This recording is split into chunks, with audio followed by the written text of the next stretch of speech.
રાજસ્થાનથી દ્વારકા જતા પરિવાર સાથે બનેલી ઘટના। રાજસ્થાનના બાડમેર જિલ્લામાં સુરજવાસ નામનું ગામ આવેલું હતું। આ ગામમાં વેરાજસિંહ ચૌહાણ રહેતો હતો। ઊંચું કદ, ચહેરા પર રાજપૂતી તેજ, બોલવામાં એવી નમ્રતા કે ગામનો દરેક માણસ તેને માન આપતો। ખેતી અને ટ્રાન્સપોર્ટના ધંધાથી તેણે ધીમે ધીમે પોતાની દુનિયા ઊભી કરી હતી।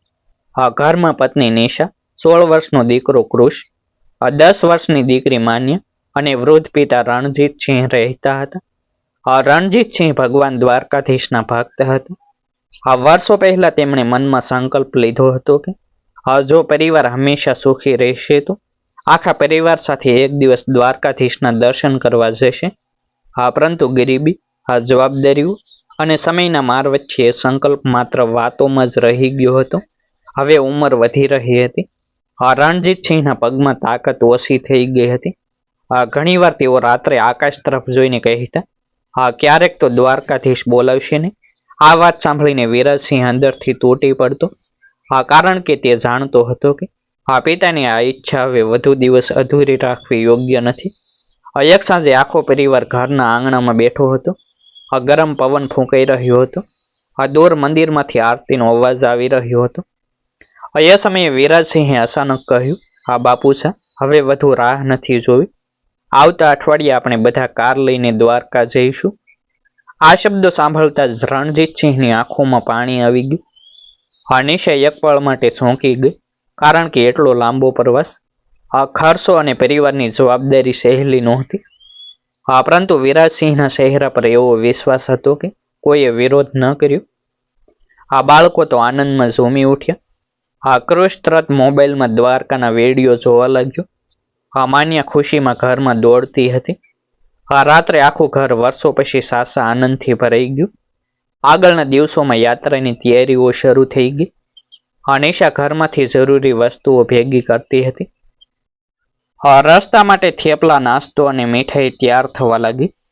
રણજીતસિંહ દરરોજ સવારમાં ભગવાન સામે દીવો કરીને યાત્રા સુખદ રહે તેવી પ્રાર્થના કરતા।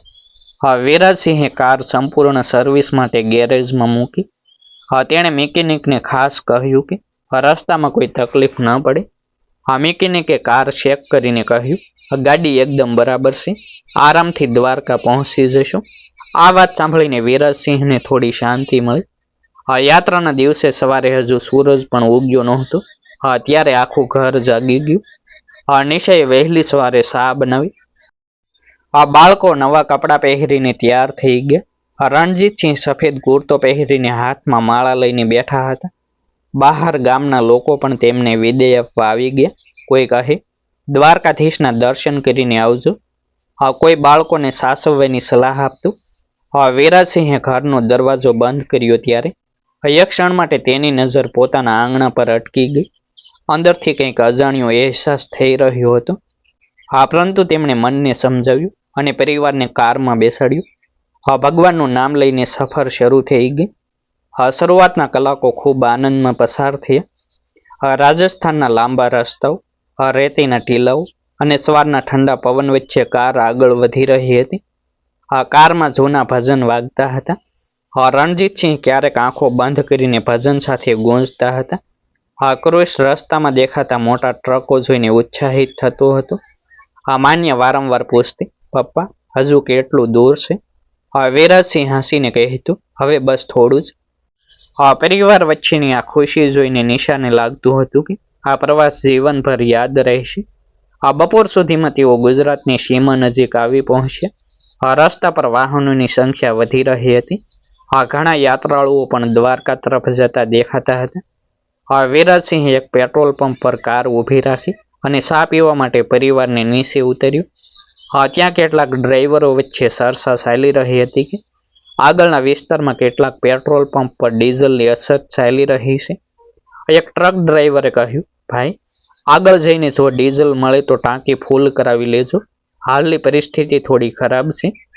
વિરાજસિંહે આ વાત સાંભળી, પરંતુ તેણે વિચાર્યું કે હાલ તો ટાંકીમાં પૂરતું ડીઝલ છે। તેણે માત્ર થોડું ડીઝલ ભરાવ્યું અને ફરી સફર શરૂ કરી। રસ્તા પર હવે સૂનુંપણું વધતું હતું। કેટલાક વિસ્તારોમાં લાંબા અંતર સુધી કોઈ ગામ દેખાતું નહોતું। આ કારના મીટરમાં ડીઝલનો કાંટો ધીમે ધીમે નીચે ઉતરતો હતો. નિશાએ ચિંતા સાથે કહ્યું, વિરાજ, હવે પૂરો ભરાવી લઈએ તો સારું. વિરાજસિંહે આસપાસ નજર કરી અને કહ્યું, આગળ મોટો પંપ આવશે ત્યાં ભરાવી લઈશું. પરંતુ થોડા કિલોમીટર પછી જે પેટ્રોલ પંપ આવ્યું, ત્યાં મોટી લાઈન લાગી હતી. ઘણા લોકો ગુચ્છામાં કર્મચારીઓ સાથે બોલાચાલી કરતા હતા. વિરાજસિંહ કાર લઈને લાઈનમાં ઊભો રહ્યો. લગભગ અડધો કલાક પછી તેનો નંબર આવ્યો. ત્યારે કર્મચારીએ કહ્યું, માત્ર 1000 રૂપિયાનું જ ડીઝલ મળશે, સપ્લાય ઓછો છે. વિરાજસિંહ થોડી વાર માટે ગભરાઈ ગયો. તેણે પૂછ્યું, આગળ સરળતાથી મળશે ને? કર્મચારીએ થાકેલા અવાજમાં જવાબ આપ્યો, કોઈ ખાતરી નથી સાહેબ, ઘણા પંપ ખાલી પડી ગયા છે. આ શબ્દો સાંભળીને નિશાના ચહેરા પર ચિંતા સ્પષ્ટ દેખાવા લાગી. પરંતુ હવે પાછા ફરવું શક્ય નહોતું. 1000 રૂપિયાનું ડીઝલ ભરાવીને તેઓ ફેરી આગળ નીકળ્યા. રાત્રિ નજીક આવતા વાતાવરણ બદલાઈ ગયું. રસ્તા પર અંધકાર ઘેરાતો ગયો. દૂર દૂર સુધી ફક્ત ટ્રકોના લાઇટો જ દેખાતા હતા. બાળકો હવે થાકી ગયા હતા. માન્યા નિશાના ખભા પર માથું રાખીને ઊંઘી ગઈ હતી. કૃષ મોબાઈલમાં નેટવર્ક શોધતો હતો, પરંતુ સિગ્નલ ખૂબ ઓછા આવતા હતા. રણજીતસિંહ ધીમે અવાજમાં ભગવાનનું નામ જપતા હતા. વિરાજસિંહ અંદરથી સતત ચિંતામાં હતો, કારણ કે ડીઝલનો કાંટો ફેરી ઝડપથી નીચે ઉતરી રહ્યો હતો. થોડા સમય પછી તેમણે બીજો પેટ્રોલ પંપ જોયો. વિરાજસિંહે તરત જ કાર ત્યાં વાળી. પરંતુ ત્યાં પહોંચતા જ ખબર પડી કે ડીઝલ સંપૂર્ણ ખતમ થઈ ગયું છે. કેટલાક મુસાફરો નિરાશ થઈને પાછા ફેરી રહ્યા હતા. એક વૃદ્ધ માણસ બોલતો હતો, સવાર સુધી સપ્લાય નહીં આવે. આ સાંભળતા જ નિશાના હાથ ઠંડા પડી ગયા. તેણે ધીમે અવાજમાં કહ્યું, હવે શું કરીશું? વિરાજસિંહે હિંમત રાખવાનો પ્રયાસ કર્યો, પરંતુ તેના ચહેરા પર પણ ભય દેખાવા લાગ્યો. હવે કાર ફેરી આગળ વધી રહી હતી. પરંતુ અંદર બેઠેલા દરેક માણસના મનમાં એક જ ડર હતો, જો રસ્તામાં ડીઝલ ખતમ થઈ જશે તો? આસપાસનો રસ્તો એટલો સૂનો હતો કે મદદ માટે કોઈ દેખાતું પણ નહોતું. રાત્રિ વધુ ઘેરી બનતી જઈ રહી હતી. ટ્રકોના ભારે અવાજ વચ્ચે વિરાજસિંહ સ્ટેરિંગ મજબૂતીથી પકડીને ફક્ત આગળ જોઈ રહ્યો હતો. અચાનક કારનું એન્જિન હળવો ઝટકો મારવા લાગ્યું. વિરાજસિંહનું દિલ જોરથી ધબકવા લાગ્યું. તેણે એક્સિલેટર દબાવ્યું, પરંતુ કાર ફેરી ઝટકો મારીને ધીમી પડી ગઈ. નિશાએ ગભરાઈને પૂછ્યું, શું થયું? વિરાજસિંહ કંઈ બોલે એ પહેલા જ કાર અચાનક રસ્તાની વચ્ચે બંધ થઈ ગઈ. એક પળ માટે આખું વાતાવરણ શાંત થઈ ગયું. બહાર અંધકાર, આસપાસ સૂનો રસ્તો અને અંદર પરિવારના ડરેલા ચહેરા. વિરાજસિંહે ફેરી કાર સ્ટાર્ટ કરવાનો પ્રયાસ કર્યો, પરંતુ એન્જિનમાંથી ફક્ત કર્કશ અવાજ આવ્યો. હવે સૌને સમજાઈ ગયું હતું કે ડીઝલ સંપૂર્ણ ખતમ થઈ ગયું છે. માન્યા ડરીને રડવા લાગી. કૃષ બારીમાંથી બહાર જોઈ રહ્યો હતો. નિશાની આંખોમાં આંસુ આવી ગયા. રણજીતસિંહે ધીમે અવાજમાં કહ્યું, દ્વારકાધીશ, હવે તું જ મદદ કરજે. અને એ ક્ષણે દૂર અંધકારમાંથી એક બાઇકની લાઇટ તેમની તરફ આગળ વધતી દેખાઈ. અંધકારથી ઘેરાયેલા એ સોના રસ્તા પર જ્યારે દૂરથી બાઇકની લાઇટ તેમની તરફ આગળ વધતી દેખાઈ, ત્યારે કારની અંદર બેઠેલા દરેક માણસના દિલની ધડકન વધી ગઈ. રાત્રિના લગભગ 10:30 વાગ્યા હશે. આસપાસ ફક્ત પવનનો સરસર અવાજ અને વચ્ચે વચ્ચે ઝડપથી પસાર થતી ટ્રકોનો ઘોંઘાટ સંભળાતો હતો. વિરાજસિંહે કારનો દરવાજો ખોલીને બહાર પગ મૂક્યો.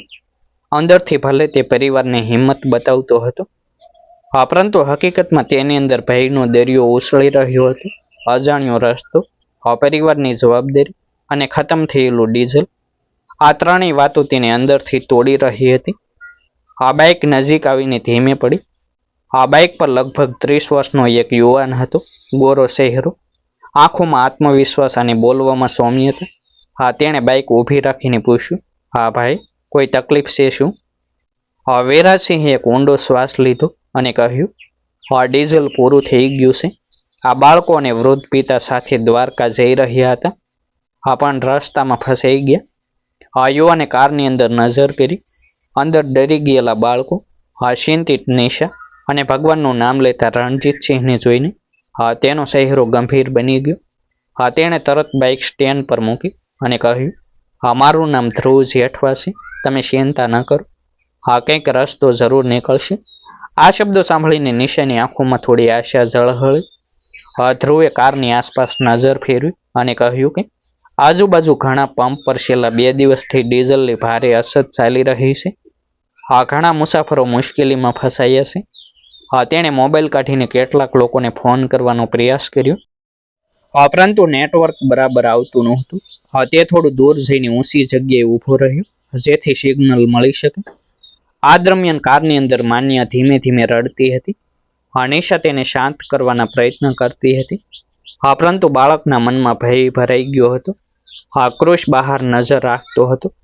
દરેક પસાર થતી ટ્રકનો અવાજ તેને વધુ ડરાવતો હતો. થોડા સમય પછી ધ્રુવ પાછો આવ્યો અને બોલ્યો, હું સ્થાનિક પ્રશાસનના એક ઓળખીતાને ફોન લગાવવાનો પ્રયાસ કરું છું. તમે લોકો ગાડીમાંથી નીચે ઉતરીને થોડી હવા લો. રણજીતસિંહ ધીમે ધીમે બહાર આવ્યા. લાંબી મુસાફરી અને તણાવના કારણે તેમની તબિયત નબળી પડી રહી હતી. ધ્રુવે તરત પોતાની બાઇકમાંથી પાણીની બોટલ કાઢીને આપી. વૃદ્ધ માણસે પાણી પીધું અને ધીમે અવાજમાં કહ્યું, હા બેટા, હા ભગવાન તને સુખ આપે. ધ્રુવે નમ્રતાથી જવાબ આપ્યો, હા બાપુજી. મુસાફર મુશ્કેલીમાં હોય ત્યારે મદદ કરવી એ જ માણસ છે. આ વાતો વચ્ચે અચાનક દૂર એક ટ્રક ધીમે પડી. ડ્રાઈવરે બારીમાંથી માથું બહાર કાઢીને પૂછ્યું, શું થયું? વેરાસિંહે મદદ માંગી. પરંતુ ટ્રક ડ્રાઈવરે નિરાશ અવાજમાં કહ્યું, હા ભાઈ, અમારી પાસે પણ વધારાનું ડીઝલ નથી. હાલ બધા જ પરેશાન છે. અને ટ્રક ફરી અંધકારમાં ગાયબ થઈ ગઈ. આ દ્રશ્ય જોઈને નિશા અંદરથી વધુ ગભરાઈ ગઈ. તેને પહેલી વાર લાગ્યું કે કદાચ આખી રાત અહીં જ પસાર કરવી પડશે. થોડા સમય પછી ધ્રુવનો ફોન આખરે લાગી ગયો. તેણે ઝડપથી કોઈ અધિકારી સાથે વાત કરી અને આખી પરિસ્થિતિ સમજાવી. વાત પૂરી કરીને તેણે કહ્યું, સ્થાનિક પોલીસની ટીમ અહીં આવી રહી છે. થોડી વાર હિંમત રાખો. આ સાંભળીને વીરસિંહને થોડી રાહત થઈ. પરંતુ સમય પસાર થતો જતો હતો. રાત્રે વધુ ઘેરી બનતી હતી. રસ્તા પર હવે વાહનો પણ ઓછા થઈ ગયા હતા. આસપાસનું સૂનકાર વાતાવરણ બાળકોના ડરને વધુ વધારતું હતું. અચાનક રણજીતસિંહને ચક્કર આવવા લાગ્યા. તેઓ રસ્તાની બાજુમાં બેસી ગયા. નિશા ગભરાઈને તેમની પાસે દોડી ગઈ. વીરસિંહના ચહેરા પર ફરી ભય છવાઈ ગયો. ધ્રુવે તરત પોતાની બાઇકમાંથી નાની દવાની કીટ કાઢી અને પાણીમાં ગ્લુકોઝ ભેળવીને આપ્યું. થોડા સમય પછી રણજીતસિંહ થોડા સ્થિર થયા. તેમણે આકાશ તરફ જોઈને કહ્યું, દ્વારકાધીશ અમારી કસોટી લઈ રહ્યો છે. તેમની આ વાત સાંભળીને નિશાની આંખોમાં આંસુ આવી ગયા. લગભગ 40 મિનિટ પછી દૂરથી પોલીસની ગાડીની લાઇટ દેખાઈ. કારની અંદર બેઠેલા બાળકોના ચહેરા પર પહેલીવાર આશાનો પ્રકાશ આવ્યો. પોલીસની ગાડી નજીક આવીને ઊભી રહી. અંદરથી પોલીસ અધિકારી અજય ગોહિલ અને 2 જવાન બહાર આવ્યા. અજય ગોહિલનો અવાજ ખૂબ શાંત હતો. તેણે સૌપ્રથમ પરિવારની સ્થિતિ જાણી અને પછી કહ્યું, તમે ચિંતા ન કરો, હવે અમે આવી ગયા છીએ. આ શબ્દો સાંભળીને વીરસિંહને એવું લાગ્યું જાણે કોઈ ભારે બોજો હળવો થઈ ગયો હોય. પોલીસ અધિકારીએ તરત જ બીજી ટીમને સંપર્ક કર્યો અને નજીકના સ્ટોરેજમાંથી ડીઝલની વ્યવસ્થા કરવા કહ્યું. આ દરમિયાન તેમણે બાળકો માટે બિસ્કિટ અને પાણી આપ્યું. માન્યા ધીમે ધીમે શાંત થવા લાગી. ક્રુશે પહેલીવાર હળવું સ્મિત કર્યું. અજય ગોહિલે વીરસિંહને બાજુએ લઈ જઈને કહ્યું, આ રસ્તા પર રાત્રે ઊભા રહેવું સુરક્ષિત નથી, ખાસ કરીને પરિવાર સાથે. વીરસિંહ શરમ અને પસ્તાવા સાથે માથું ઝુકાવીને બોલ્યું, મારી ભૂલ થઈ ગઈ સાહેબ. સમયસર ટાંકી ભરાવી લેવી જોઈતી હતી. અજય ગોહિલે તેના ખભા પર હાથ રાખીને કહ્યું, મુસાફરીમાં ભૂલ કોઈની પણ થઈ શકે. મહત્વની વાત એ છે કે આખો પરિવાર સુરક્ષિત છે. આ શબ્દ સાંભળીને વીરસિંહની આંખો ભીની થઈ ગઈ. તેને અંદરથી અનુભવ થયો કે અજાણ્યા લોકો પણ ક્યારેક પોતાના કરતાં વધારે સહારો આપી જાય છે. થોડા સમય પછી બીજી ગાડી આવી, જેમાં નાનું ડીઝલ કેન હતું. પોલીસ જવાનોએ કારમાં ડીઝલ ભરવાનું શરૂ કર્યું. એ ક્ષણે આખા પરિવારના ચહેરા પર એવી રાહત દેખાઈ જાણે મૃત્યુના મોંમાંથી પાછા ફર્યા હોય. નિશાએ ભગવાનનો આભાર માન્યો. રણજીતસિંહ ધીમે અવાજમાં બોલ્યા, દ્વારકાધીશે આ લોકોને આપણા માટે મોકલ્યા છે. ડીઝલ ભરાઈ ગયા પછી પણ અજય ગોહિલે તરત પરિવારને આગળ જવા દીધો નહીં. તેમણે કહ્યું કે થોડો આરામ કરીને જ આગળ નીકળવું. રસ્તાની બાજુમાં આવેલી નાની ચેકપોસ્ટ પર પરિવારને બેસાડવામાં આવ્યું. ત્યાં ગરમ ચા આપવામાં આવી. ઘણા કલાકો પછી સૌએ શાંતિનો અનુભવ કર્યો. ધ્રુવ પણ ત્યાં જ ઊભો હતો. વીરસિંહ તેની પાસે ગયો અને ભાવુક અવાજમાં બોલ્યો, હા ભાઈ, આજે તમે ન હોત તો શું થાત ખબર નથી. ધ્રુવે હસીને કહ્યું, માણસ માણસના કામ ન આવે તો પછી શું કામનું.